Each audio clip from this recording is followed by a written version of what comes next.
تب کہیں جا کر ہمیں تیرتھ اسنان کرنے کی اجازت ہوگی۔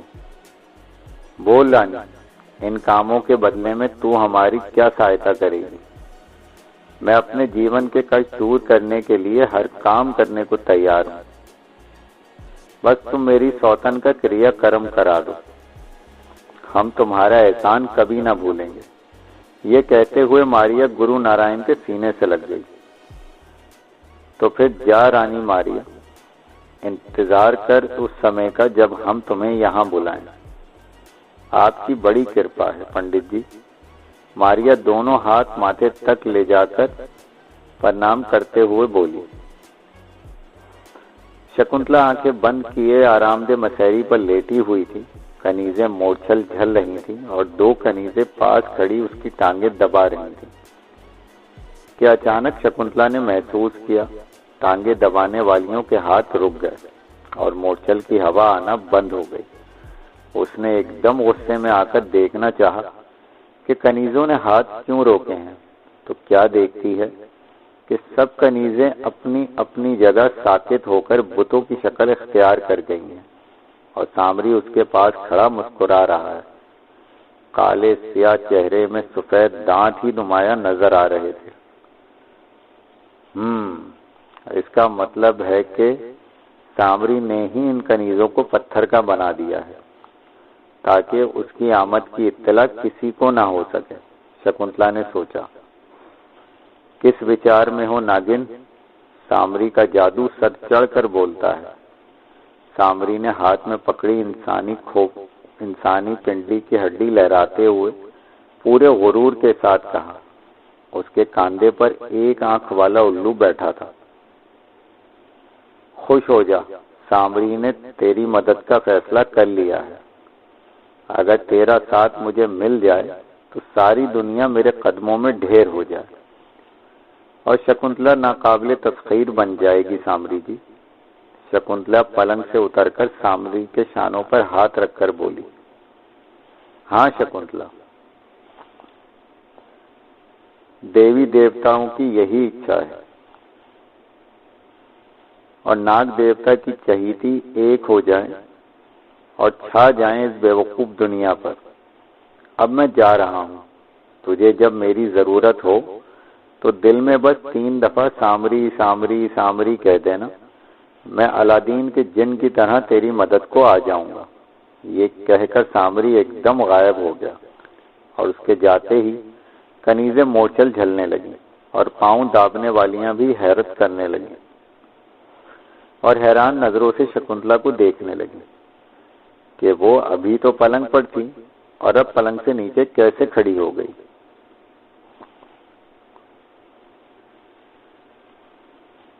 شکنتلا، تمہارے روپ میں دیوتاؤں نے مجھے اپسرا دان کر دی ہے، رام ناتھ شکنتلا کو دیکھتے ہوئے بولے، اور آپ کا ساتھ ملا تو میں نے جانا مجھے دنیا میں سورگ مل گئی۔ شکنتلا نگاہیں جھکا کر شرمیلے لہجے میں بولی تو رام ناتھ اس ادا کی تاب نہ لاتے ہوئے اس کی نشیلی آنکھوں میں ڈوب گئے۔ آج بلگرام کو تم نے دوپہر کے بھوجن پر بلایا تھا؟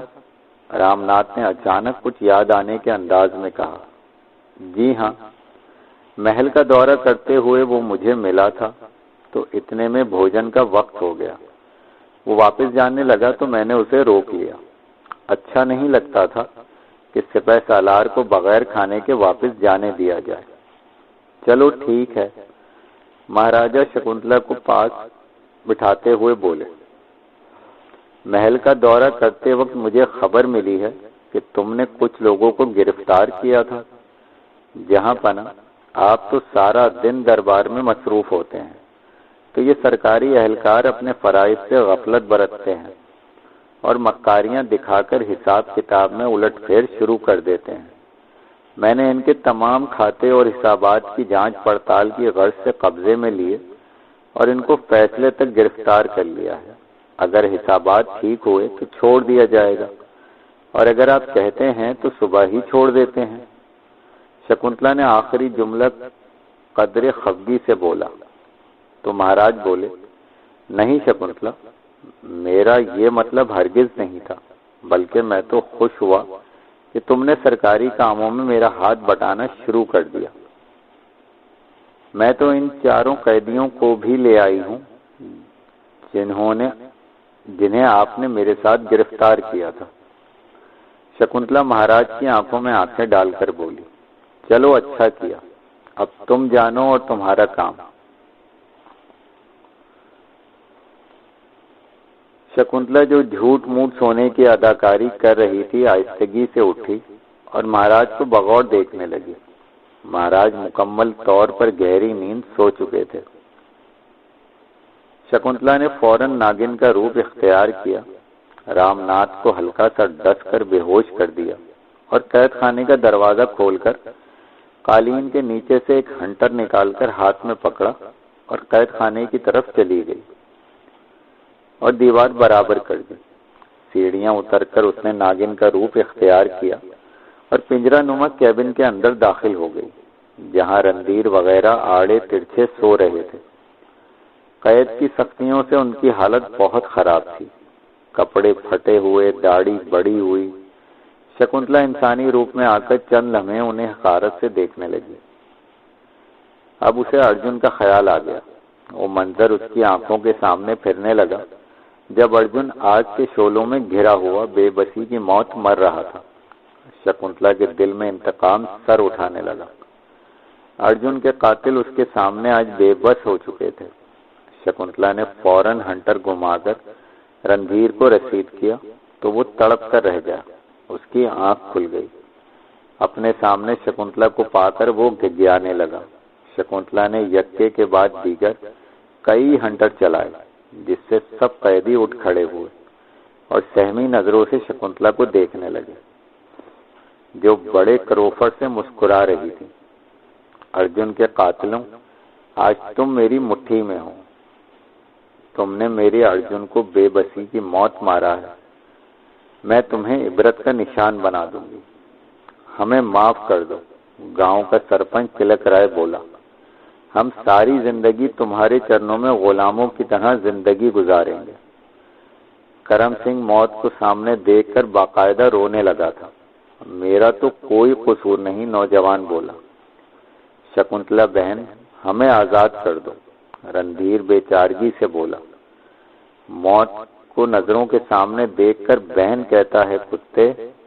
شکنتلا نے ہنٹر زور سے رندھیر کے منہ پر مارا تو وہ چیخنے لگا۔ خون کی لکیر اس کے چہرے پر نمایاں ہونے لگی۔ خوفناک ہنٹر نے ان کے سارے چہرے کو زخمی کر دیا۔ اس وقت تو مجھے بہن کہہ دیتا تو ارجن آگ میں نہ جلتا اور میں یہ سب کچھ نہ کرتی۔ میرے ارجن پر تم نے رحم نہ کیا، مجھے بھی مارنے میں کسر نہ چھوڑی۔ مہاراجا کو بھی کہا کہ میں ناگن ہوں۔ ہاں، میں ناگن ہوں، انسان نہیں ہوں۔ یہ کہہ کر شکنتلا نے ایڑی پر گھوم کر زور سے پھنکار ماری تو اب وہ بہت بڑی ناگن کی شکل میں تھی اور ان چاروں کی طرف تیزی سے گھومنے لگی۔ چاروں قیدی انتہائی خوفزدہ ہو گئے تھے۔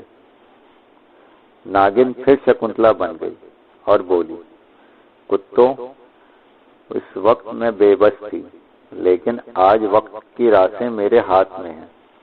اب میں تابانہ کی ملکہ ہوں۔ میرا نام شکنتلا ہے، ناگن شکنتلا۔ میں تم سے وہ سلوک کروں گی کہ موت بھی تم سے پناہ مانگے گی اور زندگی تمہارے لیے خواب بن جائے گی۔ یہ کہہ کر وہ زور زور سے ہنٹر چلانے لگی۔ چاروں قیدی گلے میں بندھی زنجیر اور ہاتھ بندھے ہونے کی وجہ سے زیادہ حرکت نہ کر سکتے تھے اور تڑپنے لگے۔ ہنٹر ان کا گوشت ادھیڑ رہا تھا اور سب فرش پر لوٹ پوٹ ہو رہے تھے۔ شکنتلا مسلسل ان کی چیخوں اور التجاؤں سے بے نیاز ہنٹر برسا رہی تھی۔ اسے پتا تھا کہ ان کی آوازیں تہ خانے میں ہی گھٹ کر رہ جائیں گی۔ تھوڑی ہی دیر بعد چاروں زمین پر خون میں لت پت پڑے تھے، ان کے جسم جگہ جگہ سے پھٹ چکے تھے۔ تمہارا نام کیا ہے؟ شکنتلا نے چوتھے قیدی کے سینے پر سینڈل سمیت اپنا پاؤں رکھتے ہوئے کہا۔ پرشاد، میرا نام ہے دیدی، نوجوان نے زارو قطار روتے ہوئے بتایا۔ میں تو ناٹک دیکھ رہا تھا، مجھے خامہ خواہ دھر لیا گیا۔ تو شکنتلا نے اپنے سینڈل کی ایڑی اس کے منہ پر ماری۔ میرا 100 سالہ ساتھی مر رہا تھا اور تو اسے ناٹک کہہ رہا ہے خبیث؟ میرا نام شکنتلا ہے، میں انسان نہیں ناگن ہوں، میرے دل میں رحم کا خانہ ہی نہیں۔ دوسروں کو تکلیف میں دیکھتی ہوں تو میرا دل باغ باغ ہو جاتا ہے۔ پانی پانی، کرم سنگھ مرغ بسمل کی طرح تڑپتے ہوئے بولا۔ تو شکنتلا نے جوتے کی نوک اس کی کمر پر رسید کی، جس سے کرم سنگھ درد کی شدت سے بل بلا کر دوہرا ہو گیا۔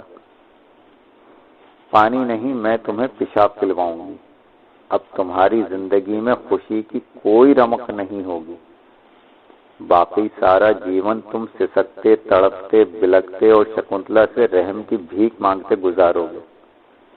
شکنتلا خوشی سے قہقہے لگاتی ہوئی بالوں کو خوبصورت انداز میں جھٹک کر تیزی سے سیڑھیوں کی طرف چڑھنے لگی۔